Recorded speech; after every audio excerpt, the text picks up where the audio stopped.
Halo, Assalamualaikum warahmatullahi wabarakatuh. Alhamdulillah, akhirnya saya dapat pinjaman VGA dari AMD melalui United Communication. Wih, baik bener nih AMD. Makasih ya United Communication atas unitnya. Kubu sebelah kira-kira kapan ya? Sebelum membahas performa gaming VGA 1 ini, mohon dukungan dan doanya. Semoga masalah saya yang makin kesini makin berat diberikan jalan keluarnya. Amin. Dan bagi yang baru mampir, jangan lupa dipencet tombol merahnya, sekalian tombol loncengnya.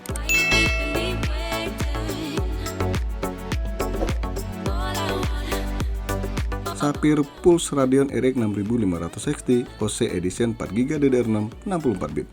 Harga baru VGA ini bisa dibilang cukup terjangkau ya, di kisaran 2,4 juta rupiah, lebih murah dibandingkan merek lain. Dengan rank harga segini, AMD Radeon RX 6500 XT nggak ada lawan di kelasnya.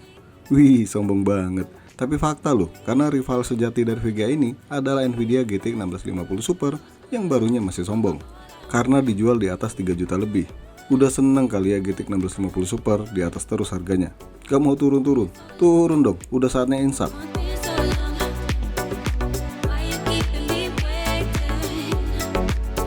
Box VGA ini tergolong kecil. Keuntungan box kecil kayak gini ngurangi biaya ongkos kirim. Biar irit gitu loh, kan sekarang udah pada mahal. Cukup jelas sih tipe dan spek yang ada di box depan, semacam VRAM 4GB, gaming di resolusi 1080p, RDNA 2 arsitektur, dan ada tulisan OC yang berarti VGA ini di overclock dari pabrikan. Pada bagian belakang kalian bisa lihat sistem minimal buat meminang VGA ini. Salah satunya wajib pakai prosesor dan motherboard yang support PCI Express 4.0, biar kinerja VGA ini nggak terhambat oleh teknologi yang dirasa mulai ketinggalan, yaitu PCI Express 3.0.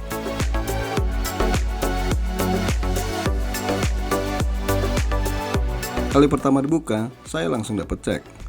Duit bos? Bukan, ini tanda terima barang dari United Communication. Di dalam box ada box lagi nih. Setelah dibuka, dapat buku kecil panduan buat instalasi VGA. Terus dapat kertas kecil nih. Ini alamat pembuat barang ada di Hong Kong. Aduh, jadi kangen ke Hong Kong. Pernah ke Hong Kong bos?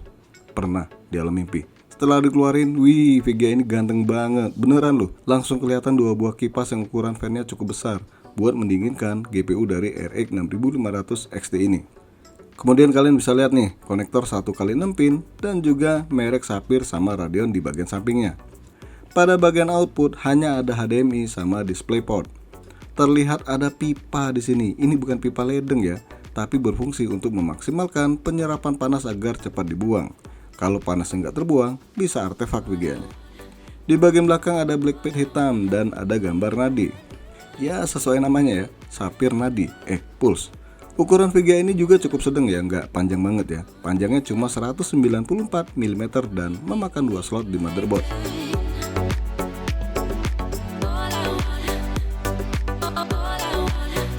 Saatnya kita tancepin VGA ini buat diuji coba kemampuan gamingnya. Di sini saya pakai PC kelas biasa ya, pakai Core i3 Gen 12, RAM 16GB 3200 mHz, SSD M2 NVMe 4.0 tempat Windows, harddisk buat naruh game, dan tentunya slot VGA yang udah PCI Express 4.0. Nah, untuk daya per supply minimal, AMD Radeon RX 6500 XT ini wajib pakai 400 watt. Dan kebetulan saya pakai power supply 600 watt, jadi aman dong. Windowsnya sendiri pakai Windows 10 dan drivernya paling baru dari AMD.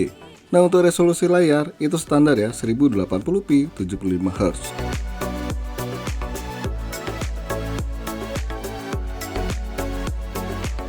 AC Valhalla. Semua settingan udah saya coba nih. Settingan rata kiri maksudnya, sampai settingan rata kanan.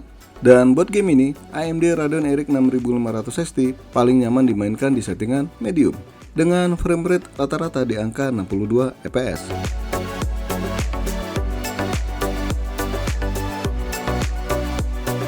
Far Cry 6. Far artinya jauh, Cry menangis.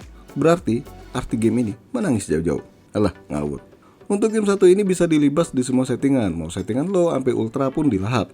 Dengan settingan ultra, VGA ini masih dapat frame rate yang tergolong cukup baik di angka 54 fps.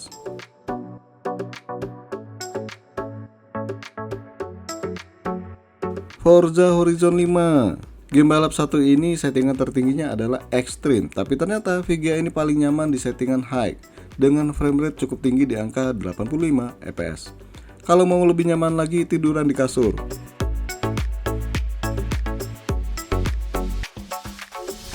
GTA 5. Game jadul ini masih berasa berat buat VGA kelas bawah kalau main di settingan ultra. Tapi saya yakin nih VGA ini bisa melibas GTA 5 settingan ultra sekalipun. Dan hasilnya, wih, lumayan. Framerate rata-rata di kisaran 40-50 fps. Cakep.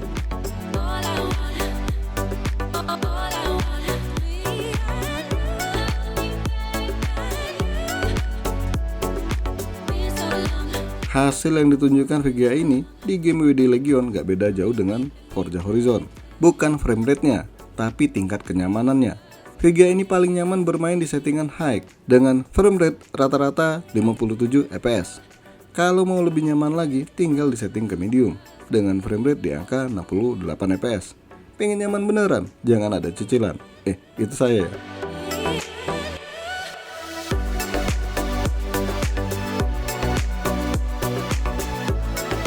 Marvel Guardian Galaxy. Dari semua ujian, settingan, VGA ini paling enak dimainkan di settingan medium dengan framerate di angka 52 fps. Kalau mau maksain di settingan ultra, bisa, tapi framerate-nya nggak terlalu bagus, di angka 32 fps.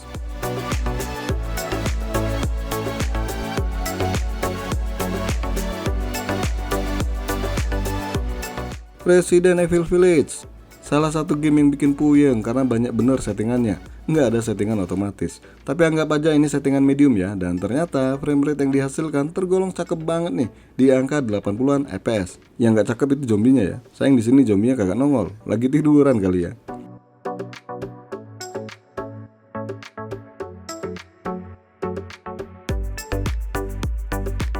God of War. Awalnya kepedean sih pakai settingan high, tapi pas lagi gerakan cepat lihat kanan kiri, kali aja ada maling ya. Framerate-nya drop parah. Akhirnya turun di settingan medium. Framerate-nya jauh lebih enak di angka 50-60 fps. Dimakan bos. Apanya? Framerate kan tadi bilangnya enak. Lu kira makanan? Sembarang.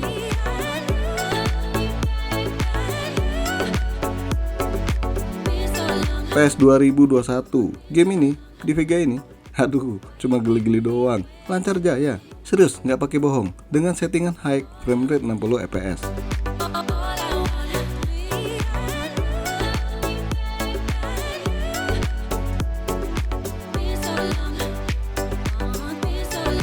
Genshin Impact dengan settingan high default, kebetulan udah update gamenya jadi ada settingan FSR 2 ya.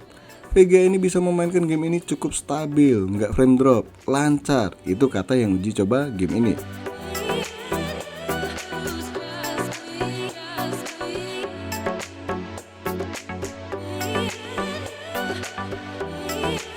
Valorant dengan settingan high sekalipun, framerate yang dihasilkan masih sangat tinggi ya, di atas 200 fps. Game ini sejatinya CPU bond ya, tapi yakinlah masih ada peran GPU untuk kenyamanan bermain game Valorant.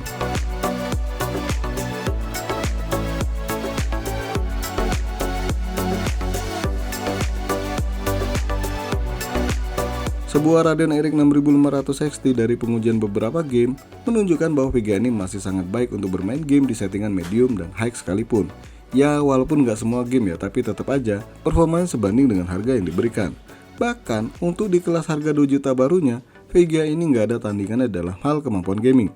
Kalau kalian menggunakan Adobe Premiere buat render video, tenang, VGA ini bisa kok bantu render video walaupun kemampuan rendernya nggak sehebat rivalnya. Bicara soal suhu dan sedotan daya, suhu VGA ini tergolong adem dengan suhu rata-rata di angka 50-an derajat Celcius. Untuk sedotan daya sendiri, kalau saya lihat di aplikasi HW Monitor maksimalnya cuma 89 watt.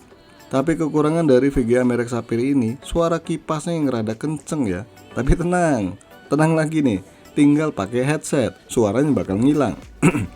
Nah satu lagi nih, saya juga mengalami hal yang sama di game Horizon Zero Dawn. Seperti halnya AMD Radeon RX 6400, di mana gamenya nggak kerender dengan sempurna. Ini orangnya ngambang ya, kayak di surga. Ada kemungkinan bug ya di game. Gamenya wajib diupdate nih. Oke, sampai di sini aja dulu bahasan VGA gaming 2 jutaan dari AMD. Jangan lupa untuk subscribe, like, dan share.